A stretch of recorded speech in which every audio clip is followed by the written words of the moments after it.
और चलिए सीधा रुख करेंगे, बड़ी खबर आ रही है निर्भया केस से जुड़ी है।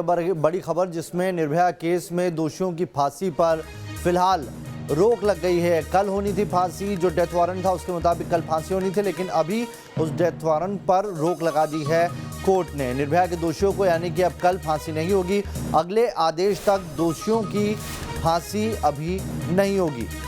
आपको बता दें कि एक जो शख्स है पवन, उसने अपनी दया याचिका ऐन वक्त पर राष्ट्रपति के पास पहुंचाई है और उसका हवाला भी आज उसके वकील ने कोर्ट के सम्मुख रखा, जिसके बाद बहुत मुमकिन है कि यही वो वजह रही हो जिसके बाद डेथ वारंट पर रोक लगाई गई है। निर्भया केस में अभी जो बड़ी खबर है वो यही है कि कल जो फांसी होनी थी फिलहाल वो टलती हुई दिखाई दे रही है। अरविंद जुड़ गए हैं ज़्यादा जानकारी के साथ। अरविंद, क्या वजह रही है कल के डेथ वारंट पर रोक लगाने की?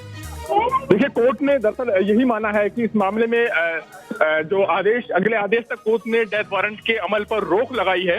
और कहीं ना कहीं जो कुछ कहा गया था कि इस मामले में राष्ट्रपति के सामने दया अर्जी लंबित है, तो दया अर्जी चूंकि एक अंतिम संवैधानिक राहत का विकल्प होता है किसी भी दोषी के पास, और अभी तक उस पर राष्ट्रपति का फैसला आना बाकी है, लिहाजा इसी के मद्देनजर कोर्ट ने कल होने वाली फांसी की सजा के अमल पर रोक लगाई है।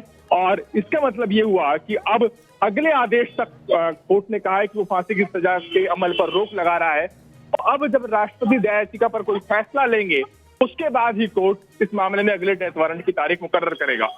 जल्दी से बता सकते हैं अरविंद कि अगर, क्योंकि राष्ट्रपति के पास दया याचिका है, राष्ट्रपति अभी बाहर हैं, और अगर वो आते हैं आज भी, जी आते हैं अरविंद आपके पास, तक पूरी तरह से रोक लगा दी गई है।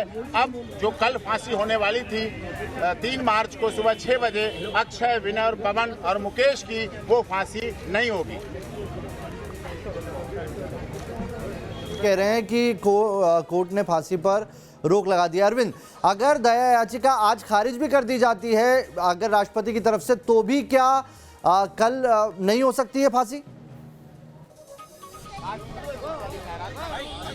नहीं, बिल्कुल बिल्कुल। शत्रुघ्न चौहान का जो केस है 2014 में जो सुप्रीम कोर्ट ने व्यवस्था दी थी उसके मुताबिक जब राष्ट्रपति दया अर्जी खारिज करेंगे उसके बाद भी किसी दोषी की फांसी की सजा के अमल पर कम से कम 14 दिन की मोहलत मिलेगी। तो ऐसी सूरत में अगर राष्ट्रपति आज भी दया अर्जी खारिज करते हैं तो तब भी कम से कम 14 दिन का वक्त उसे मिलेगा। उसके बाद ही फांसी की सजा के अमल पर फांसी की सजा पर अमल हो सकता है। ये 14 दिन का वक्त सुप्रीम कोर्ट ने 2014 के फैसले में व्यवस्था इसलिए दी थी ताकि इस दरमियान अगर दोषी चाहे तो अपने वकील से कानूनी सहायता ले सकते हैं, अपने घर वालों से मिल सकते हैं, वसीयत कर सकते हैं।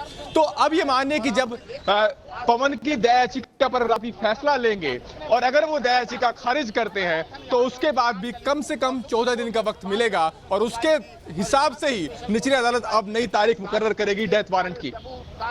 चलिए, बहुत बहुत शुक्रिया आपका तमाम जानकारी के लिए। अरविंद जुड़े हुए थे और ये बता रहे हैं कि अब कल जो फांसी होनी थी निर्भया के दोषियों को, फिलहाल वो फांसी नहीं होगी क्योंकि पवन ने अपनी दया याचिका राष्ट्रपति के पास भेजी है और राष्ट्रपति उस पर जो फैसला लेंगे उसके बाद कोर्ट नया डेथ वारंट या जो भी फैसला होगा आगे का सुनाएगी।